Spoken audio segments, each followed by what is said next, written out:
حدیث شریف کې راځي د الله رسول فرمایي وای هغه سړی بخیل دی په کوم مجلس کې زما نوم یادېږي خدای پر ما باندې درود نه وایي. او علما کرام فرمایي چې سړی د علیه الصلاة وسلام د نامه سره صلی الله علیه وسلم دغه درود دی اقلا په مجلس کې خو یو وارې لازمي دي. او که سړی تکرار وایي نو دا هم د انسان دپاره ښه خبره ده ځکه مرتبې و د انسان ثوابونه ډېرېږي. حدیث شریف کې راځي مسلم شریف کې روایت دی من صلی علی صلاة صلی الله علیه بها 10 مرات. د مسلم شریف سی روایت دی د الله رسول فرمایي یو څوک پر ما باندې یو ځل درود شریف وایي نو د دغه یو وار درود شریف ویلو په برکت الله سبحانه وتعالی پر دغه سړي 10 رحمتونه نازلوي. ابو داود شریف کې روایت دی د الله رسول وفرمایل وایي ستاسو ته چې ورځې درکول سوي دي د ټولو څخه بهترینه ورځ هغه د جمعې مبارکې ورځ ده. په هفته کې 7 ورځې چې په 7 ورځو کې بهتره ورځ د فضیلت ورځ هغه جمعه ده. نو په دغه ورځ کې پر ما باندې تاسو درود ډېر وایاست ځکه دا ستاسو درود ما ته رارسېږي. یو صحابي ورته وایي چې د الله رسوله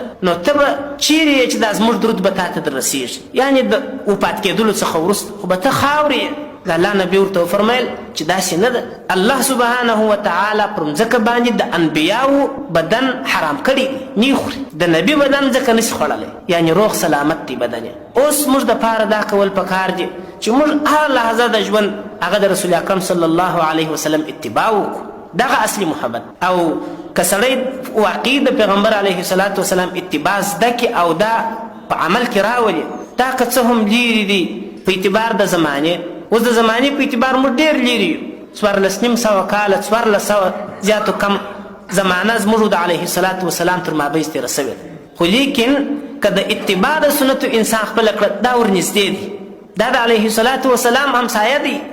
او که د مقام په اعتبار باندې هر څومره لیرې وي لکه اوس موږ د مدینې منورې تر مابین بیخي ډېره فاصله ده د مځکې لویه جغرافیه پرته ده. خو لیکن که موږ اتباع سنت وکړو د دې مثال داسې دی چې موږ هلته ورسره ناست یو. که اتباع په انسان کې راسي اصلا دا شی مهم دی. اصلي محبت هم دغه ته وایي چې سړی د سید عالم صلی الله علیه وسلم هر سنت جلا جلا وپېژني معلومات یې وکړي زده یې کړي او بیا هغه په ځان کې راولي. عایشه رضی الله عنها وایي د علیه الصلاة وسلام داسې اخلاق وه چې په خپل ژوند کې څوک نه دی وهلی. انس رضی الله عنه وایي داسې اخلاق یې وه چې ما یې 10 کاله خدمت وکړي په دا 10 کلونو کې ما ته دا نه دي ویلي چې دا دې ولې وکړي دا دې ولې نه دي کړي. او د بخاري شریف حدیث دی چې رسول اکرم صلی الله علیه وسلم دا ژبه داسې نه وه مخته چې په دا ژبو په خبرو کې چې بد و فحش وي. هره خبره نرم و ښایسته خبره که به چا ظلم ورسره وکړي عفو به کوو که به یو چا سپکې تیرې ورته وکړلې د الله رسول به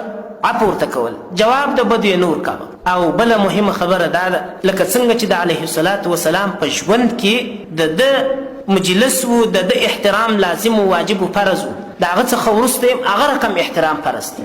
ابوبکر ابن العربي یو مشهور بزرګ دی مفسر دی هغه وایي د علیه الصلاة وسلام د ژوند د ذات احترام چې څنګه فرض و لازم و د وفات کېدلو څخه وروسته د روضې و د ده قبر احترام هغسې لازم ځکه قرآن مجید کې الله فرمایي لا ترفعوا اصواتکم فوق صوت النبي ای خلکو تاسو د ده تر اواز خپل اواز مه پورته کوئ. نو په ژوند کې خو د علیه السلام په مجلس کې صحابه کرام کښېنستل هغه به داسې کښېنستله یو صحابي وایي کأن علی رؤوسنا الطیر ګویا کې زموږ پر سرو مرغان ناست داسې به ارام ناست و چې یو خبره تېره راڅخه ونسي. او د هغه څخه وروسته چې سړی کله الله یې نصیب وکړي د رسول اکرم صلی الله علیه وسلم روضې شریف ته هلته به ډېر په ادب و په احترام درېږي. یا ټیلې وهل یا پورې وهل کول یا عکاسي و تلیفون رایستل یا خبرې کول یا اواز پورته کول دا ټوله منع دي. د مجلس بې ادبي ده. د الله نبي صلی الله علیه وسلم تر مرګ وروسته یې داسې احترام واجب دی. كل مكان همم تفاخر أمتي بسموها وعلوها عن لوثة الأدران لا نوم يغريكم